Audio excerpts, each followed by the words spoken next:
Dövlət İmtahan Komissiyası hər il çox da olmasa, amma uşaqların sayını verir ki, o uşaqlar sahib oxuya bilmir.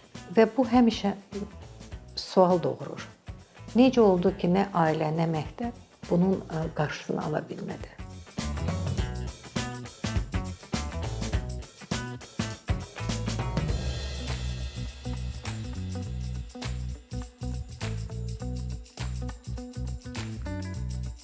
Valideyn ümumiyyətlə pedaqogikada, təhsildə sayılır ki, valideyn uşağın ilk müəllimidir. Birinci və ilk müəllimidir. Yəni ki, bu da onun rolu. Amma biz hamımız o rolu yerinə yetirə bilirikmi? O sualdır. Ona görə belə bir bilik sahəsi var, valideynlik bacarıqları. Ailə ilə məşğul olan dövlət komitəsi var. Hər bir kişi və qadın hardasa işçidir. Onların da fəaliyyəti ilə, onların aqibəti ilə məşğul olan, onların işə götürənləridir və s. Amma bizim ölkədə valideyn kimi belə çıxır ki, yalnız məktəbə maraqlıdır və məktəb birbaşa bundan asılıdır. Ən son PISA tədqiqatlarında təhlil edilər, ümumiyyətlə dünya üzrə 81 ölkə iştirak elədi və yüksək nəticə göstərən şagirdlərdən onlar valideynlərinlə də sorğu aparılırdı. O şagirdlər ki, kimin ki evində onlar valideynlərlə birgə nahar eləyir. Valideynlər onlarla müxtəlif mövzularda söhbətlər aparır. Mütləq deyil ki, məktəb haqqında olsun. Yəni o ailələr ki, orada uşaq və valideyn arasında ünsiyyət var və o ünsiyyət zəngindir. O uşaqlar daha yaxşı nəticə göstərir. O ənənəvi Azərbaycan ailəsi modeli, harda ki bir neçə nəsil bir yerdə yaşayırdı, nənə, baba, valideynlər və uşaqlar, o model keçmişdə qalır tədricən. Artıq gənclər özləri müstəqil ailə quraraq ayrıca yaşayırlar. Və o nəsillərdən nəsillərə ötürülən valideynlik bacarıqları artıq o bilik itirilir. Bu bir səbəb. Yəni artıq nənə, baba tez-tez görə bilmir nəvələrini, o uşaqlarını ondan da az görür və o biliyin ötürülməsi kəsilir. Bu birinci böyük bir səbəbdir. İkinci səbəb odur ki, valideynlik bacarıqlarında yeni biliklər gəlir.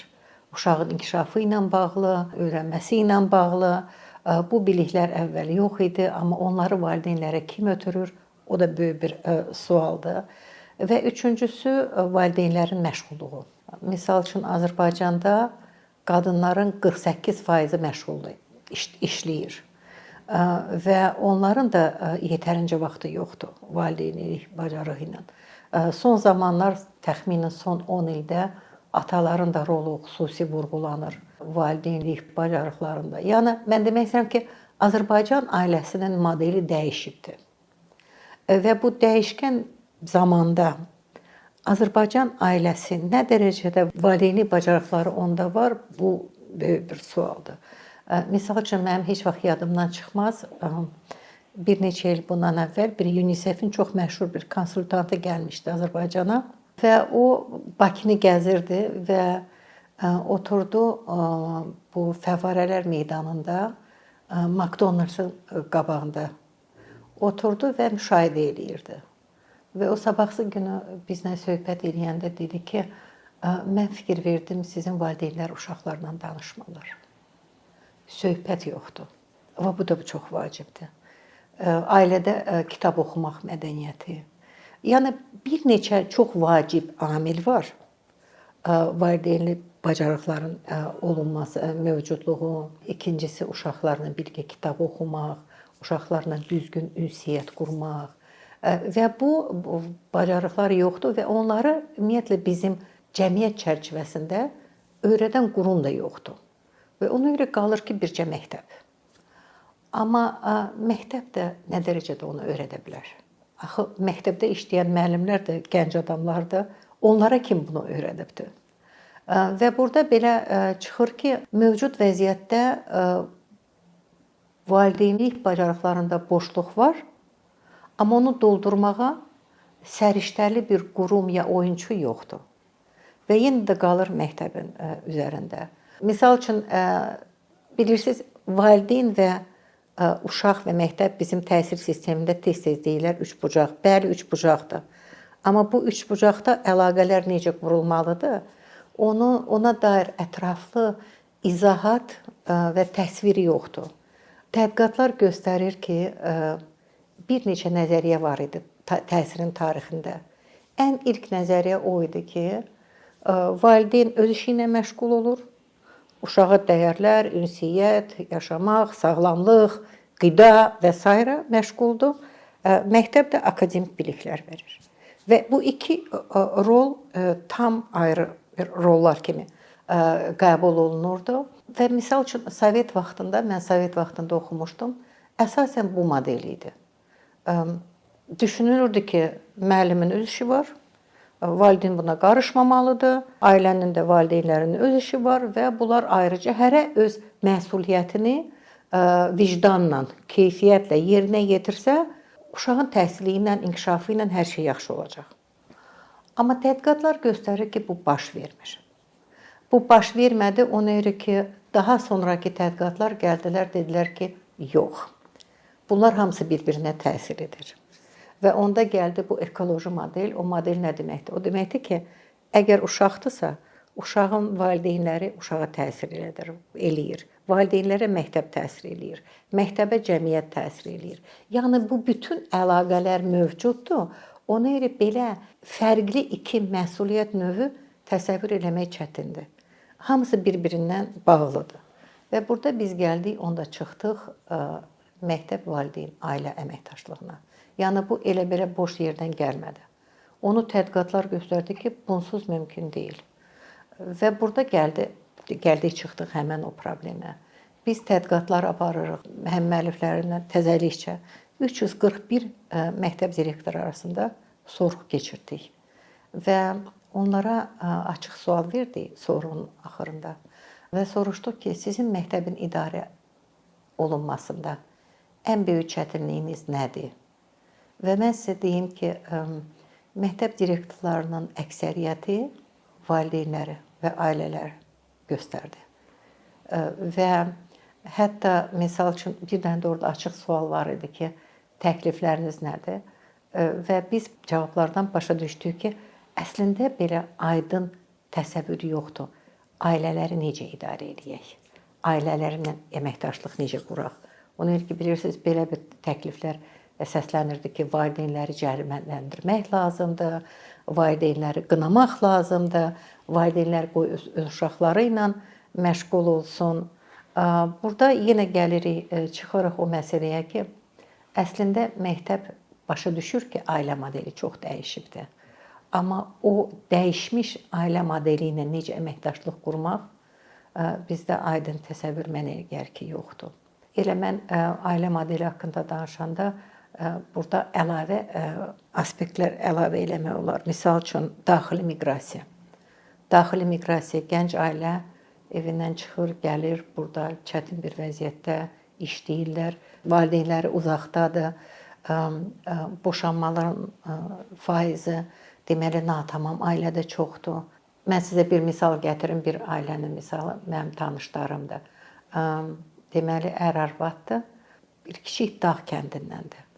Onlar cavandılar, orta yaşlılar. Hər ikisi köçüb Bakıya. Bakıda onlar bir balaca ev tuturlar, otaq. 3 uşaqları var.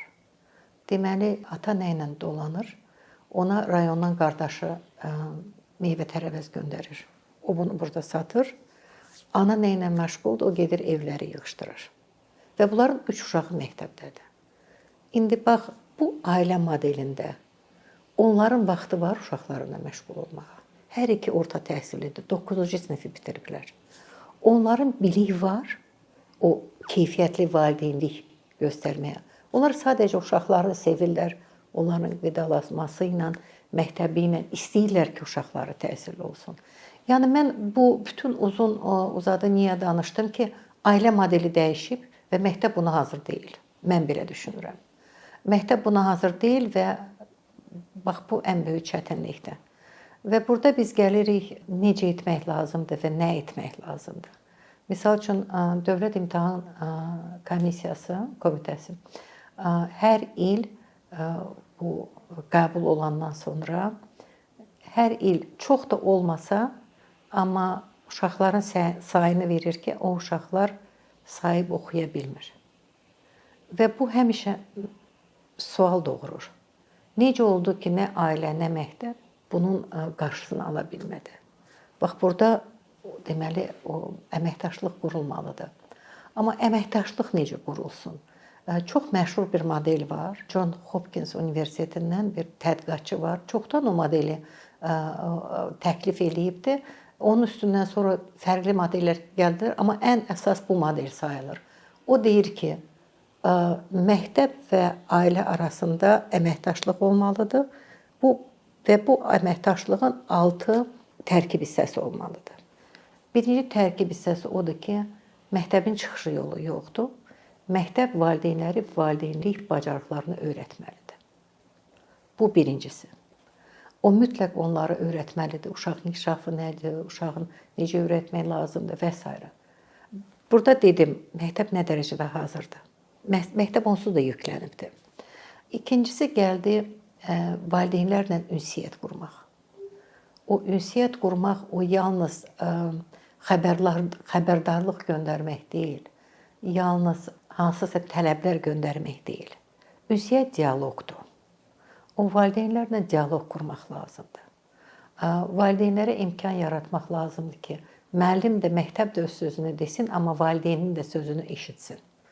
Əsasən bu ünsiyyət məktəb və ailə arasında daha çox qurulur ibtidai təhsil pilləsində, sonra getdikcə azalır və ən son misal üçün PISA tədqiqatında məktəb direktorları Azərbaycandan olan, onlar öz sorğu cavablarında göstərdilər ki, Azərbaycanda təxminən valideynlərin 50%-i heç vaxt məktəbə öz təşəbbüsü ilə müraciət eləmir. Gəlmir, soruşmur, maraqlanmır. Bir tərəfdən demək olar ki, niyə onlar belə biganədir? Amma elə valideyn yoxdur ki, uşaq yaxşılığını istəmir. Onda deməli, məktəb də gərək düşünə ki, mən nə etməliyəm ki, valideyn məktəbə gəlsin. Və burada gəlir məktəb mədəniyyəti, məktəb iqlimi. Məktəb nə dərəcədə o dialoqa hazırdır? Nə dərəcədə o dialoqu təşviq edir, təşkil edir? Və məktəb mədəniyyəti ilə bağlı çox maraqlı alətlər var təhsil sahəsində. Misal üçün, mənim ən sevimli alətlərindən biri inklüziya indeksidir. Çox məşhur bir alətdir. Hər bir məktəb özünü qiymətləndirə bilər. Və orada ilk göstəricilərdən biri odur ki, siz fikir verin, sizin məktəbə girən insan özünü rahat hiss eləyəcəkmi? İndi gəlin düşünək, bizim məktəbə gələn valideyn əsasən qapılarda nə yazılıb? Valideynlərə giriş qadağandır. Və belə dialoq, belə mühitdə dialoq qurmaq olarmı? Ya da bax, misal üçün, mən bir dəfə bir tədqiqatçı ilə gedirdi məktəbə, bizim icazəmiz var idi, hər şey problemi yox idi, soyuq idi, çox soyuq idi, noyabr ayı idi və ibtidai sinif şagirdlərin dalınca onların nənələri, babaları, valideynləri gəlmişdim. Və onların heç birini məktəbə buraxmırdılar. Onlar məktəb qapısının, hələ şükür orada oturacaqlar var idi. Onlar orada üşüyə-üşüyə otururdular və uşaqlarını gözləyirdilər. Yəni, mən nə demək istəyirəm ki, məktəb mədəniyyəti elə qurulmalıdır ki, həqiqətən valideyn istəsin o məktəbə gəlsin, istəsin ünsiyyət qursun, dialoqa girsin, öz sözünü desin və bax, bu ikinci çox vacib istiqamətdir. Üçüncü istiqamət odur ki, məktəb yalnız həmişə ev tapşırığı verir. O ev tapşırığından tapşırır ki, valideynlər kömək eləsin.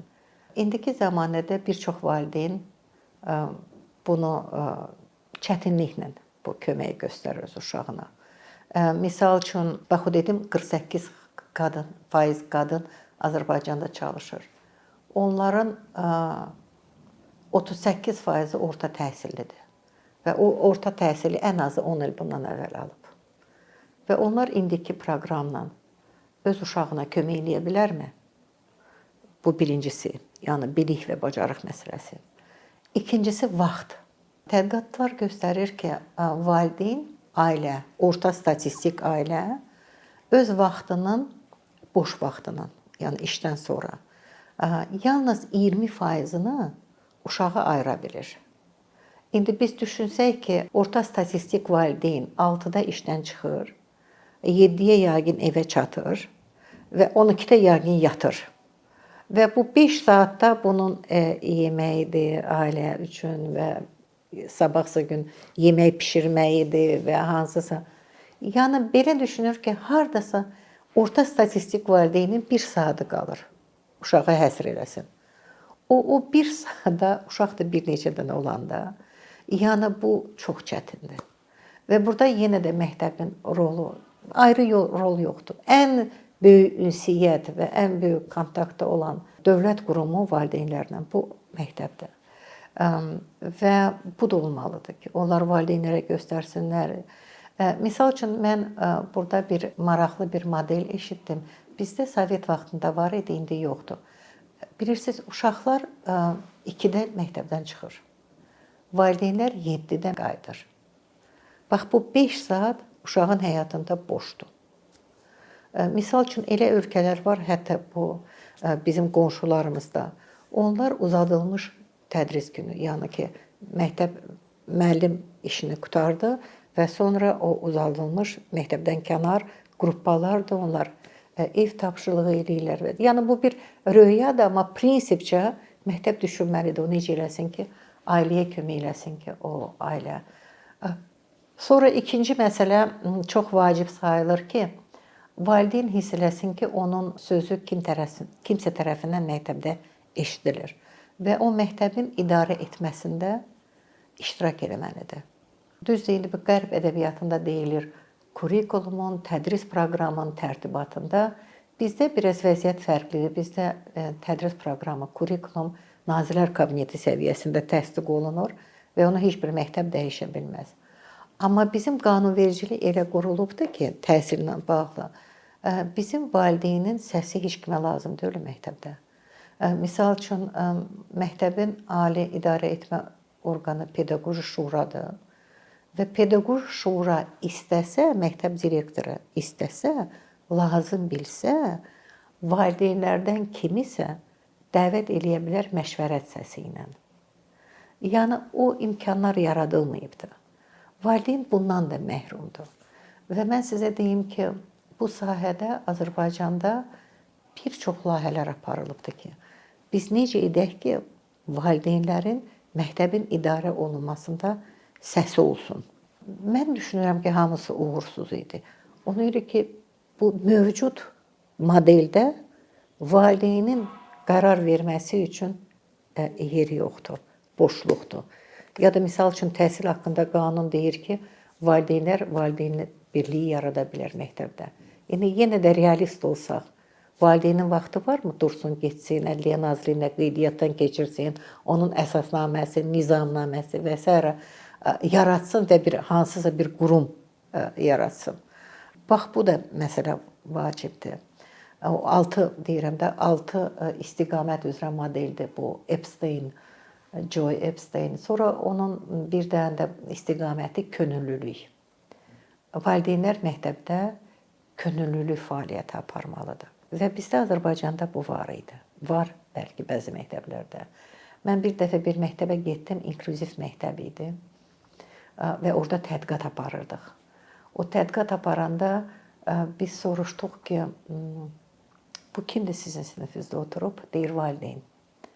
Və onlar bizə söylədilər ki, xüsusi qayğıya ehtiyacı olan uşaqların bəzi valideynləri bizə müraciət elədi. Dedi, onsuz da mən işsiz evdə oturmuşam. Olar mən gəlim kömək eləyim, tək öz uşağıma yox. Elə sizə bir müəllim köməkçisi kimi kömək eləyim. Və onlar çox dəyərləndirirlər o məktəbdə. Mən bunu niyə söylədim? yenə də gəlirik bu mədəniyyət, məktəb mədəniyyətinə, məktəb iqliminə. Bizdə valideyn könüllülüyü nə dərəcədə inkişaf etdirilir. Əsasən bizdə valideyn könüllülüyü daha çox hansısa ekskursiyaların təşkil. O da yaxşıdır. O da yaxşıdır, amma məhdud çərçivədə biz o könüllülüyü təşkil edə bilirik. Bax, yəni mən bunları hamısını niyə söylədim? Mən söylədim ki, problem var. O problemi bütün təhsil işçiləri də biz hamımız görürük. O problemin həlli yolu kimi bir neçə model təklif olunur o istiqamətlər. Amma biz hamısını yerinə yetirə bilərikmi? Bu böyük bir sualdır. Və ona görə mənə elə gəlir ki, bu sahədə biz hələ də işləməliyik.